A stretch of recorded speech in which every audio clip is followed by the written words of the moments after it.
మా జగన్మోహన్ రెడ్డి గారు మళ్లీ సీఎం అయిన వెంటనే 2.0లో ఎలా ఉంటుందో మీ ఊహకే వదిలేస్తున్నా అని చెప్పేసి సందర్భంగా తెలియజేస్తున్నాను.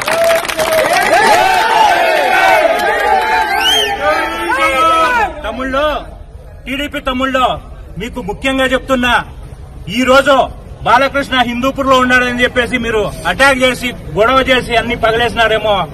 రేపు ఓడిపోతే మీ బాలకృష్ణ ఇక్కడ ఉండడో, మీ పరిస్థితి ఏంటో అని చెప్పేసి తెలియజేసుకోండి అని చెప్పేసి నేను ఈ సందర్భంగా తెలియజేస్తున్నా. ఎవరిని వదిలే ప్రసక్తి అయితే ఉండదు. మీరు ఇంకా మాకుంది, అధికారం ఉంది, మేమేమైనా చేయగలం అంటే ఒక పని చేయండి, మీరు మమ్మల్ని అందరినీ చంపేసి వైఎస్ఆర్సీపీ కార్యకర్తలని లీడర్లందరినీ చంపేసి రాజకీయం చేసుకోండి అని చెప్పేసి ఈ సందర్భంగా తెలియజేస్తున్నా. కానీ దేవుడు అనేవాడు ఉంటాడు. మా అధినాయకుడు ఎలా నమ్మాడో దేవుడిని మేము కూడా అదే నమ్ముతున్నాం. దేవుడు అనేవాడు ఉన్నాడు. ఖచ్చితంగా మీకు ఆ దేవుడు బుద్ధి ప్రసాదించాలని చెప్పేసి నేను తెలియజేస్తాను. చంప మీద కొడితే మేము ఇంకో చంప చూపించడానికి మేము గాంధీలు కాదు, మేము వైఎస్ఆర్సీపీ నిష్ఠావంత కార్యకర్తలం. ఈ రోజు మీ అధికారం ఉందని చెప్పేసి మీరు చేస్తున్నారు.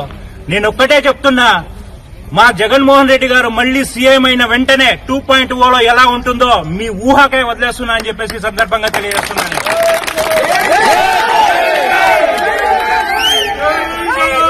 తమ్ముళ్ళు, టీడీపీ తమ్ముళ్ళు, మీకు ముఖ్యంగా చెప్తున్నా, ఈ రోజు బాలకృష్ణ హిందూపూర్ లో ఉన్నాడని చెప్పేసి మీరు అటాక్ చేసి గొడవ చేసి అన్ని పగలేసినారేమో. రేపు ఓడిపోతే మీ బాలకృష్ణ ఇక్కడ ఉండడో, మీ పరిస్థితి ఏంటో అని చెప్పేసి తెలియజేసుకోండి అని చెప్పేసి నేను ఈ సందర్భంగా తెలియజేస్తున్నా. ఎవరిని వదిలే ప్రసక్తి అయితే ఉండదు.